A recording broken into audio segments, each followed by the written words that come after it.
Hello guys, welcome to my channel. कैसे हैं आप लोग? उम्मीद करता हूं अच्छे होंगे। एक बात लिखी है, सपने वो नहीं जो हम नींद में देखते हैं, असली सपने वो होते हैं जो हमें सोने नहीं देते हैं। बिल्कुल, आपको जॉब लेनी है, आपको टीचर बनना है, तो आपको क्या करना होगा? अपनी नींद जो है त्यागनी होगी। ठीक है। आप जो है जो सोते हुए सपने देखते हैं, सोते हुए सपना देख रहे हैं कि आप टेट पास हो गए हैं, सुपर टेट पास हो गए हैं, तो ऐसे नहीं पास होंगे। जब तक आप जो है अपनी नींद और चैन को नहीं त्यागेंगे, तब तक आप जो है जॉब नहीं ले पाएंगे। आज का वीडियो बहुत ही महत्वपूर्ण होने वाला है, क्योंकि इसमें 20 प्रश्न हैं जो कि किसके हैं आपने देख लिया होगा पहले ही। ये बाल विकास के प्रश्न हैं। ऐसे प्रश्न हैं जो पिछले एग्जाम में आए हुए हैं। एक एक प्रश्न बहुत ही महत्वपूर्ण है। तो देखते हैं आप लोग कितने प्रश्नों को सही कर पाते हैं। जितने भी प्रश्नों को सही करेगा कमेंट करके ज़रूर बताइएगा। आपका पहला प्रश्न आपके सामने है, बहुत ही शानदार प्रश्न है आपका। लिखा है, आरटीई एक्ट 2009 में एक अध्यापक कितने घंटे प्रति सप्ताह कार्य करेगा? 45 घंटे, 30 घंटे, 42 घंटे या 32 घंटे? बताएं आप लोग। बहुत ही अच्छा प्रश्न है ये। बिल्कुल आपका जवाब आ चुका होगा। देखिए, आरटीई एक्ट 2009 के अनुसार एक अध्यापक एक सप्ताह में कितने घंटे कार्य करेगा? 45 घंटे कार्य करेगा। देखिए, शिक्षा को मूल अधिकार संविधान संशोधन 86वें द्वारा सन 2002 में अनुच्छेद 21A के द्वारा मूल अधिकार बना दिया गया और कहा गया कि 6 से 14 वर्ष के बालकों को निःशुल्क एवं अनिवार्य शिक्षा दी जाएगी। ठीक है, इस चीज़ को एकदम ध्यान रखिएगा।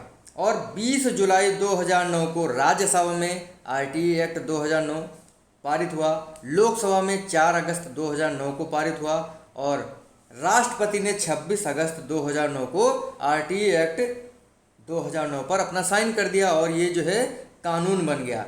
1 अप्रैल 2010 को आरटीई एक्ट 2009 संपूर्ण भारत देश में लागू हो गया। और कहाँ पर लागू नहीं हुआ था? जम्मू कश्मीर में लागू नहीं हुआ था। आरटीई एक्ट लागू करने वाला भारत हमारा 135वां देश था पूरे विश्व में। ठीक है, इस चीज़ को एकदम ध्यान रखिएगा। आरटीई एक्ट 2009 में 7 अध्याय हैं। कितने अध्याय हैं? 7 अध्याय हैं, 38 धाराएं हैं और एक आपकी क्या है? एक अनुसूची है। देखिए, एग्जाम में काफ़ी बार पूछा जाता है कि प्राथमिक स्तर पर 60 बच्चों पर कितने टीचर होने चाहिए? तो 60 बच्चों पर 2 टीचर होने चाहिए, यानी 30 बच्चों पर 1 टीचर। और जूनियर लेवल पर 35 बच्चों पर 1 टीचर होना चाहिए। इस चीज़ को ध्यान रखिएगा। और जब 200 से अधिक बच्चे प्राथमिक स्तर पर होंगे तो क्या अनुपात होगा? 40:1, यानी 40 बच्चों पर 1 टीचर होगा। ठीक है, इस चीज़ को ध्यान रखिएगा। और जब आपके 200 बच्चे हो जाएंगे तो आपको 1 हेड टीचर मिल जाएगा। कहाँ पर? प्राथमिक स्तर पर। और अगर जूनियर स्तर की बात करें, अगर 100 बच्चे हैं, 100 से अधिक बच्चे हैं, तो 100 से अधिक बच्चों पर 1 हेड टीचर मिल जाएगा। इस चीज़ को ध्यान रखिएगा। और देखिए, प्राथमिक स्तर पर 1 साल में 200 दिन काम करना है, मतलब 200 दिन शिक्षण कार्य करना है। और उच्च प्राथमिक स्तर पर 1 साल में 220 दिन शिक्षण कार्य करना है। घंटों की बात करें अगर, तो प्राथमिक स्तर पर 1 साल में 800 घंटे और जूनियर स्तर पर जो है आपका 1000 घंटे होता है। ठीक है, तो अगला प्रश्न देखते हैं। प्रश्न, शिक्षा बालक की जन्मजात शक्तियों का स्वाभाविक विरोधहीन व प्रगतिशील विकास है। यह कथन किसका है? स्किनर महोदय का, पावलोव का, फ्रेंसन का या पेस्टोलॉजी का? बहुत ही अच्छा प्रश्न है, वेरी वेरी इंपॉर्टेंट प्रश्न है। आपको बताना है क्या इसका ऑप्शन सही होगा। शिक्षा बालक की जन्मजात शक्तियों का स्वाभाविक विरोधहीन व प्रगतिशील विकास है। यह कथन किसका है? आप लोग बताएंगे क्या जवाब होगा इसका। इसका जवाब है पेस्टोलॉजी। क्या होगा? पेस्टोलॉजी। आप सभी को पता है स्किनर कहाँ के निवासी थे? अमेरिका के निवासी थे। इन्होंने एक सिद्धांत दिया था सीखने का, जिसे क्रिया प्रसूत अनुबंधन सिद्धांत कहते हैं। क्या कहते हैं? क्रिया प्रसूत अनुबंधन सिद्धांत कहते हैं। इसके अन्य नाम हैं, जैसे आरएस थ्योरी, मतलब इसके अन्य नाम है क्रिया प्रसूत सिद्धांत को आरएस थ्योरी भी कहते हैं। और क्या कहते हैं इसे? नैमित्तिक। क्या कहते हैं? नैमित्तिक अनुबंधन का सिद्धांत। ठीक है, कार्यात्मक अनुबंधन का सिद्धांत, सक्रिय अनुबंधन का सिद्धांत इसे कहा जाता है। अपने सिद्धांत क्रिया प्रसूत सिद्धांत को सिद्ध करने के लिए, स्किनर ने 1938 में सबसे पहले किस पर प्रयोग किया था? चूहे पर। और 1943 में कबूतर पर प्रयोग किया था। इस पॉइंट को एकदम ध्यान रखिएगा। देखिए, अगर पावलोव की बात करें तो पावलोव आपके कहाँ के निवासी थे? रूस के निवासी थे। कहाँ के निवासी थे? रूस के निवासी थे। और इन्होंने शास्त्रीय अनुबंधन सिद्धांत सीखने का सिद्धांत दिया था। कौन सा सिद्धांत दिया था? शास्त्रीय अनुबंधन सिद्धांत दिया था। इनके सिद्धांत को सीआर थ्योरी के नाम से भी जाना जाता है। ठीक है, ये कोई मनोवैज्ञानिक नहीं थे, ये शरीर शास्त्री विज्ञानी थे। ठीक है, इस चीज़ को एकदम दिमाग में बिठा लीजिए। इनके सिद्धांत को शास्त्रीय अनुबंधन सिद्धांत भी कहते हैं, सीआर थ्योरी के नाम से भी जाना जाता है। और भी एक इनका अन्य नाम है, जैसे प्राचीन या परंपरागत अनुबंधन का सिद्धांत भी इसे कहते हैं। इसे शरीर शास्त्री सिद्धांत भी कहा जाता है। पाचन क्रिया के लिए इनको 1904 में क्या दिया गया था? नोबेल प्राइज दिया गया था। अपने सिद्धांत को सिद्ध करने के लिए डाग पर, कुत्ते पर इन्होंने प्रयोग किया था। ठीक है, देखिए, स्वाभाविक उद्दीपक इनके सिद्धांत में यानी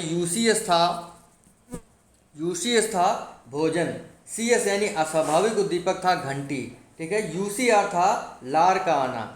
तो इस पॉइंट को एकदम ध्यान रखिएगा। अगला प्रश्न आपके सामने लिखा है, शिक्षा मनोविज्ञान शिक्षा का विज्ञान है।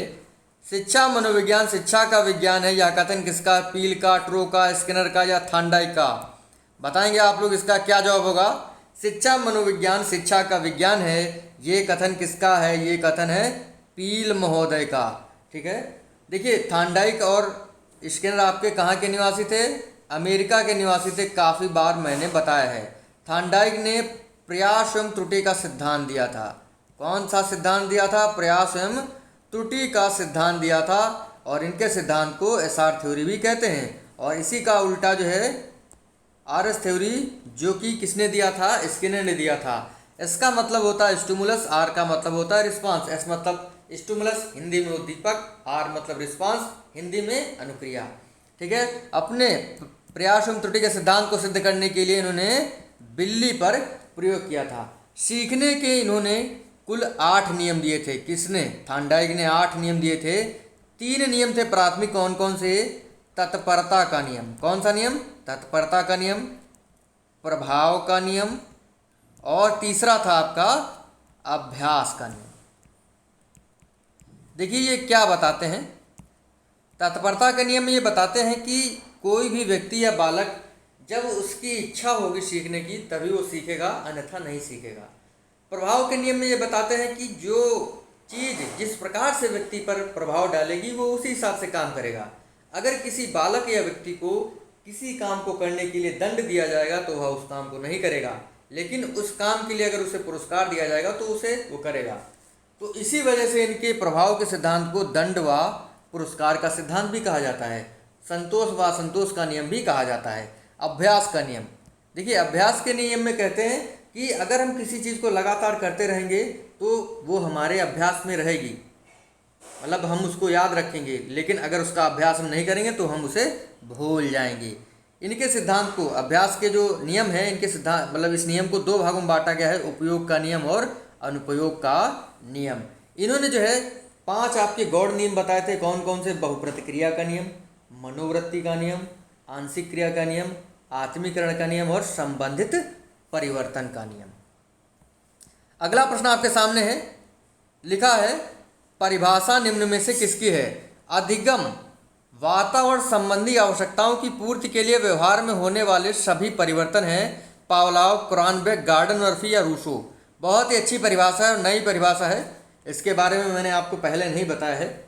बताएं, अधिगम जो है, अधिगम के शब्दों में वातावरण मतलब अधिगम वातावरण संबंधी आवश्यकताओं की पूर्ति के लिए व्यवहार में होने वाले परिवर्तन हैं। यह कथन किसका है? कौन बताएगा इसका जवाब? और ये कहा है गार्डन व मर्फी ने। बिल्कुल सही जवाब है। आदत ज्ञान अभिवृत्तियों का अर्जन किसने कहा है? क्रो एंड क्रो ने। मतलब अधिगम क्या है? आदत ज्ञान और अभिवृत्तियों का अर्जन अधिगम है। ये किसने कहा है? क्रो एंड क्रो ने कहा है। हम करके सीखते हैं किसने कहा है? डॉक्टर मिस ने कहा है। नवीन ज्ञान और नवीन प्रतिक्रियाओं को प्राप्त करना अधिगम है, किसने कहा है? वुडवर्थ ने कहा है। व्यवहार के परिणाम स्वरूप व्यवहार में परिवर्तन किसने कहा है? गिलफोर्ड ने कहा है।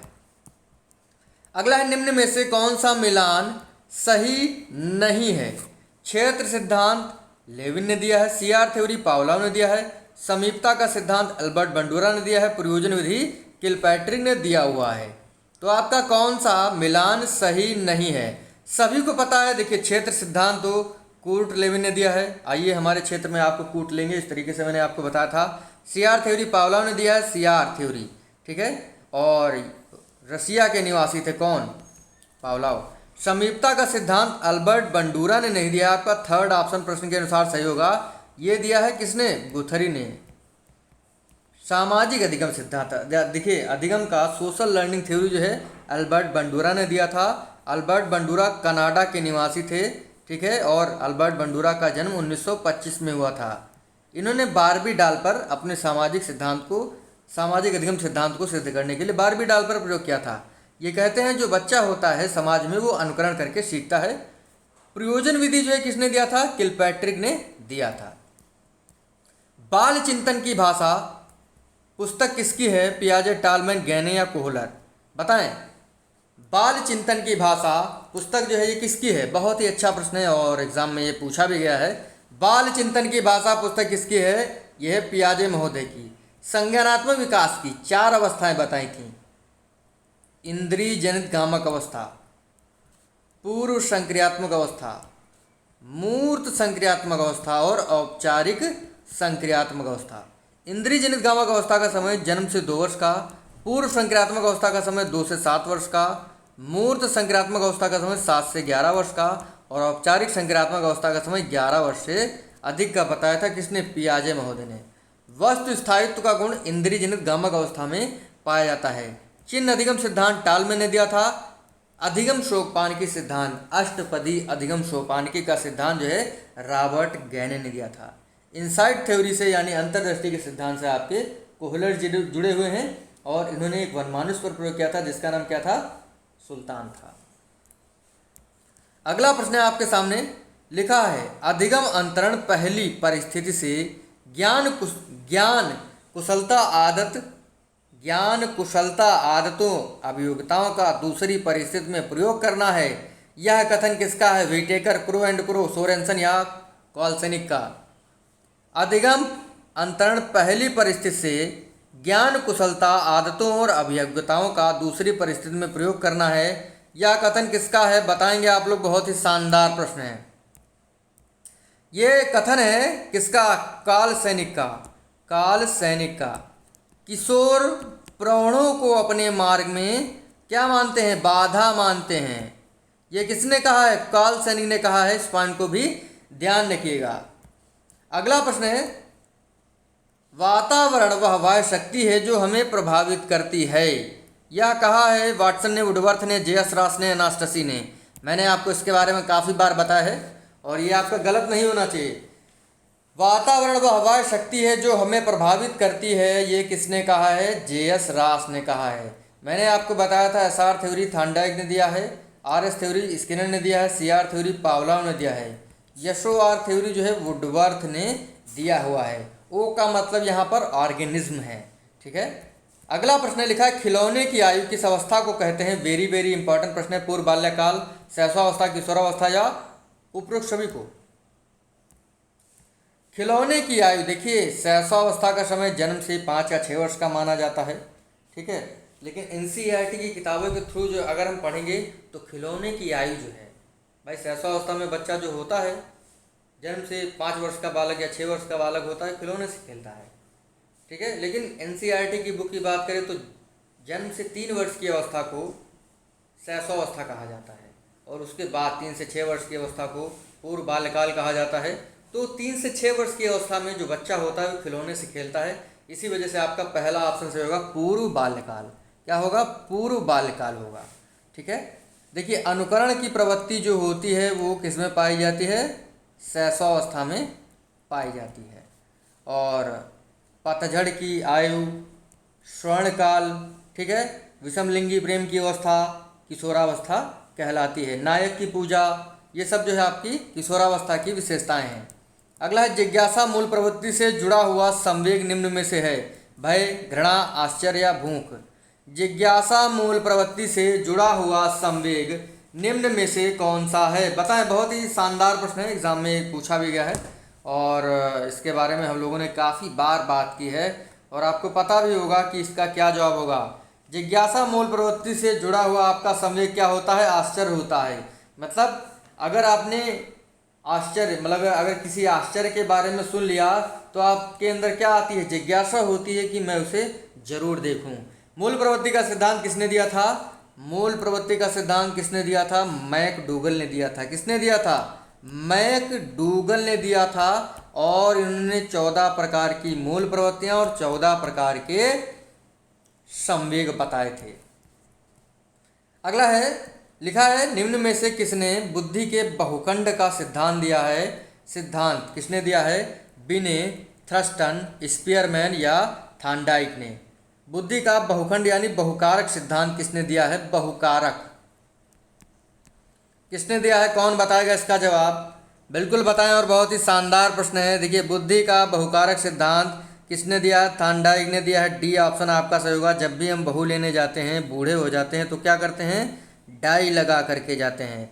ठीक है, इस चीज़ को एकदम ध्यान रखिएगा, इसी हिसाब से याद रखिएगा प्रश्नों को। देखिए, और इन बहुबुद्धि का बहुकारक सिद्धांत जो है, इसकी तुलना बालू के टीले से की गई है। इस चीज़ को भी ध्यान रखिएगा। एग्जाम में पूछेगा कि ऐसा कौन सा सिद्धांत है जिसकी तुलना बालू के टीले से की गई है, तो आपका बुद्धि का बहुकारक सिद्धांत होगा। अगला है गिलफोर्ड का कौन सा बुद्धि का सिद्धांत है? एक तत्व का सिद्धांत, द्वितत्व का सिद्धांत, त्रिआयामी सिद्धांत या बहुतत्व का सिद्धांत? बहुत ही शानदार प्रश्न है। आप लोग थोड़ा सा सोचिए और बताएं इसका क्या जवाब होगा। मैंने इसके बारे में काफ़ी बार आपको बताया हुआ है कि बुद्धि का कौन सा सिद्धांत गिलफोर्ड महोदय ने दिया है? ये दिया है बुद्धि का 3D मॉडल। बुद्धि का त्रिआयामी सिद्धांत गिलफोर्ड ने दिया है। इन्होंने 3 प्रकार के आयाम बताए हैं बुद्धि के, इसी वजह से इनके सिद्धांत को त्रिआयामी कहा जाता है। कौन कौन से? संक्रिया, विषय वस्तु और उत्पाद। क्या हो जाएगा? तीसरा, उत्पाद। ठीक है। और सर्वप्रथम बुद्धि का 3D मॉडल जो है गिलफोर्ड महोदय ने दिया था और ये अमेरिका के निवासी थे। 1967 में इन्होंने बुद्धि के 120 कोष बताए थे। ठीक है। 1977 में 150 कोष और 1980 में 180 कोष बताए थे। तो बुद्धि का त्रिआयामी सिद्धांत गिलफोर्ड महोदय ने दिया था। अगला है, सामान्य या विशिष्ट कारक का वर्णन बुद्धि का कौन सा सिद्धांत करता है? एक कारक, द्विकारक, बहुकारक या ग्रुप तत्व सिद्धांत? ग्रुप मतलब समूह कारक सिद्धांत। विशिष्ट और देखिए, सामान्य और विशिष्ट कारक का वर्णन जो है बुद्धि के किस सिद्धांत में होता है? जी फैक्टर और एस फैक्टर की बात किसने की है? द्विकारक सिद्धांत में बात की है। और किसने की है इसकी बात? सभी को पता है, स्पीयरमैन ने किया हुआ है। किसने किया है? स्पीयरमैन ने बुद्धि के द्विकारक सिद्धांत में जी मतलब जनरल फैक्टर मतलब सामान्य कारक और एस मतलब स्पेशल यानी विशिष्ट कारक की बात की है। तो आपका ऑप्शन बी सही होगा। अगला प्रश्न लिखा है, निम्न में से कौन सा विकल्प उपलब्धि में व्यक्तिगत भिन्नता का प्रतीक है? पूर्व अनुभवों में विभिन्नता, लिंग में विभिन्नता, रुचियों में विभिन्नता, पूर्व निर्देशन में विभिन्नता। निम्न में से कौन सा उपलब्धि में व्यक्तिगत भिन्नता का प्रतीक है? व्यक्तिगत भिन्नता का प्रतीक जो है लिंग में विभिन्नता होगा। आपका बी ऑप्शन इसमें सही है। अगला है, निष्पक्ष परीक्षणों का सबसे अधिक उपयोग होता है अधिगम में, प्रेरकों में, छात्रों के वर्गीकरण में या श्रेणी विभाजन में? 15वें का आपका कौन सा ऑप्शन सही होगा? बताएं। इसका ऑप्शन आपका सी सही है। छात्रों के वर्गीकरण में निष्पत्ति परीक्षणों का उपयोग किया जाता है। अगला है, इनमें से कौन सा कृत्य बाल अपराध की श्रेणी में नहीं है? नशा करना, अध्यापकों का अभिवादन नहीं करना, कक्षा से भाग जाना या झूठ बोलना? बाल अपराध में नहीं आता है। नशा करना आता है, कक्षा से भाग जाना क्या होगा? ये भी होता है, बाल अपराध होता है, भाई कक्षा से भाग जाएंगे, पढ़ाई लिखाई नहीं करेंगे। झूठ बोलना ये भी होता है। अध्यापकों का अभिवादन नहीं करना ये बाल अपराध के अंतर्गत नहीं आता है।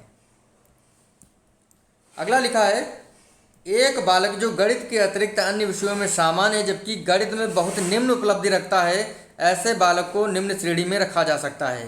पिछड़ा बालक, मंदबुद्धि बालक, औसत बालक, मनस्ताप बालक। क्या होगा आपका जवाब? मतलब एक बालक जो गणित के अतिरिक्त अन्य विषयों में सामान्य जबकि गणित में बहुत निम्न उपलब्धि रखता है, ऐसे बालक को निम्न श्रेणी में रखा जाएगा। कौन सी श्रेणी में? पिछले बालक की श्रेणी में रखा जाएगा। अगला है प्रश्न है, किशोरों को निर्णय लेने का कोई अनुभव नहीं होता है, यह किसने कहा है? सिम्पसन ने, स्किनर ने, विलियम जोन्स ने। चौथा ऑप्शन आपका होगा मैकडूगल। नीचे यही लिखा हुआ है मैकडूगल। तो किशोरों को निर्णय लेने का अनुभव नहीं होता है, यह कथन किसका है? बिल्कुल बताएं क्या होगा इसका जवाब। इसका जवाब है स्किनर। आपका बी ऑप्शन सही होगा। और स्किनर के बारे में बहुत सारी बातें हो चुकी हैं, अब मैं आपको कुछ भी नहीं बताऊंगा। ठीक है, तो आपका बी ऑप्शन सही होगा। अगला प्रश्न है, प्रश्न नहीं एक बात लिखी है, इंतजार करने वालों को सिर्फ उतना मिलता है जितना कोशिश करने वाले छोड़ देते हैं। बिल्कुल, इंतजार करने वालों को सिर्फ उतना ही मिलता है जितना कोशिश करने वाले छोड़ देते हैं। कोशिश जरूर करिएगा, कुछ ना कुछ आपको मिलेगा जरूर, या तो सफलता मिलेगी या तो तजुर्बा मिलेगा।